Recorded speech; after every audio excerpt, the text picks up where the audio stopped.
My name is Carl Anthony, and I work in the automotive industry in Detroit. Sometimes that work encompasses future vehicle technology, and that's what we talk about here, for the most part anyway. This is AutoVision News Radio. This news comes as Danielle and I are looking for a new vehicle. Our 2014 Ford Focus, we said that we were going to drive the wheels off of it, and well, it looks like we did just that. To the point where it's in service now, but it's looking like the repair bill has the potential to be quite high, and so we're thinking that it might be best to just try and find something brand new at this point. By the way, for this episode of AutoVision News Radio, I'm flying solo. I usually have a guest, but it's going to just be me in your ear this time around.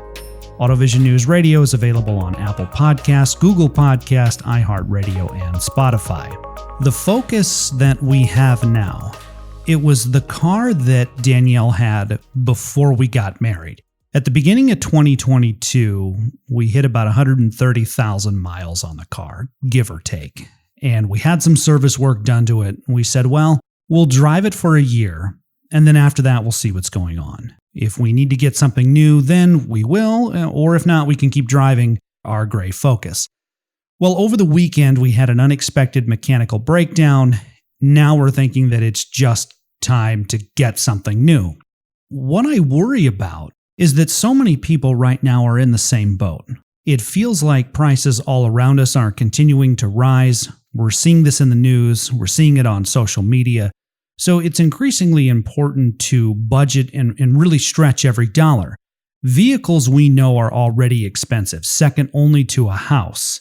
However, the average price paid for a new vehicle in the United States in June of 2022 was the highest on record, marking the first time the average transaction price for a new vehicle surpassed $48,043 to be exact, this according to new data released by Kelley Blue Book, a Cox automotive company. This surpasses the previous high of $47,202 set in December of 2021. Prices in June of 2022 were up 12.7%, that's about $5,400 when compared to June of 2021. According to the press release from Kelley Blue Book, customer demand has remained strong despite continued supply issues, meaning that dealerships can sell their inventory at or above MSRP, which is sometimes called over the sticker price. Some of these over the sticker prices we're seeing are substantial. It's not just a few thousand, but it's multiple thousands over the factory MSRP. In June of 2022, new vehicles from Honda, Kia, and Mercedes-Benz were transacting on average between 6.5% and about 9% over MSRP. That's not the case with every automaker, at least not that high. For example, Kelley Blue Book found that Buick, Lincoln, and Ram were only selling at about 1% below MSRP, but still right at MSRP, which is historically higher than it's been in the past. In terms of non-luxury versus luxury vehicles, here's what Kelley Blue Book found, and both are at record highs. The average price for a new non-luxury vehicle as of June 2022 is $43,942. That's up $615 from May of 2022. Buyers in the non-luxury segment paid an average of $1,017 above sticker price. Likewise, compact cars, they were up $146, midsize cars up $325. Meanwhile, the average luxury buyer paid $66,476 for their new vehicle. That's up about $1,100. Now, automakers are also more apt to allocate their resources, such as a limited supply of semiconductors. They're more apt to allocate these resources towards vehicles with higher profit margins, like luxury vehicles or higher trim level vehicles. So that might explain some of the findings here. But for comparison, luxury vehicles were selling for nearly $825 under MSRP just a year ago in 2021. Electric vehicles also saw an increase. Average transaction price for a new EV over $66,000. I'm going to leave a link in the description to the full story from Kelley Blue Book.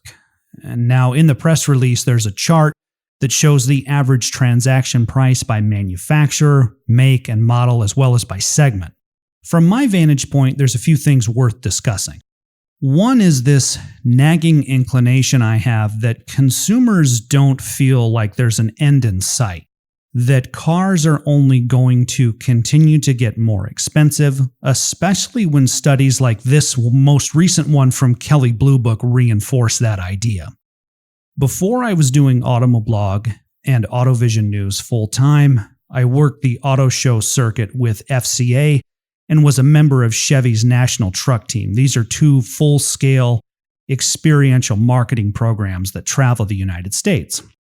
At the end of every event, we would gather up consumer feedback, and price was always among the top comments.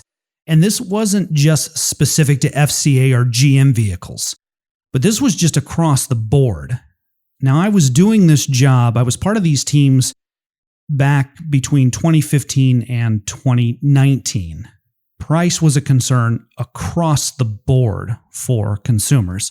So now that auto shows are back and experiential marketing programs can resume again, I imagine that a lot of my former coworkers and colleagues will be hearing a lot of these same comments again, but even more so. So not only would they be hearing feedback about new vehicle prices being high, but also how the supply is so low at their local dealership that either they can't get anything, or if they can, the price is so much higher than the MSRP. And historically, that's not how we do things in automotive retail. You see all kinds of articles about ways to buy below MSRP and to make sure you ask for every rebate and keys to negotiating the best deal and how to get the invoice price. So now we're at a point in history where it's odd to say. Now, if you can just get the vehicle at MSRP, that seems to be a huge deal. So I can imagine that my former coworkers and colleagues are hearing a lot of those types of comments. Now we add in everything related to future mobility, from ADAS to electrification, and it's easy to see why consumers would be worried about vehicles getting more expensive.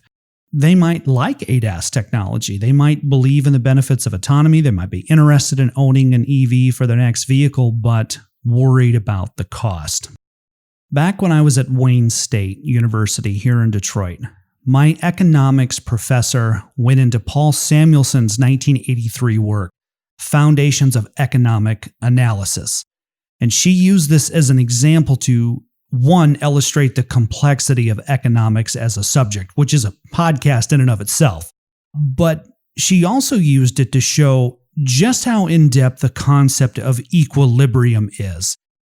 And I really wish I could go back to that class now and sit in on one of Miss Johnson's lectures, because when you look at this most recent data from Kelley Blue Book through an economic lens, it's incredibly interesting. And Miss Johnson used to say all the time that economics touches everything we do every day. And this is just a prime example of that, this most recent study from Kelley Blue Book. What are you seeing from your vantage point? And what possible solutions are there to reducing the cost of vehicles, especially if we're going to add increased ADAS functionality or more features via a software-defined architecture? Are we moving into an era where the average consumer can no longer afford the average car?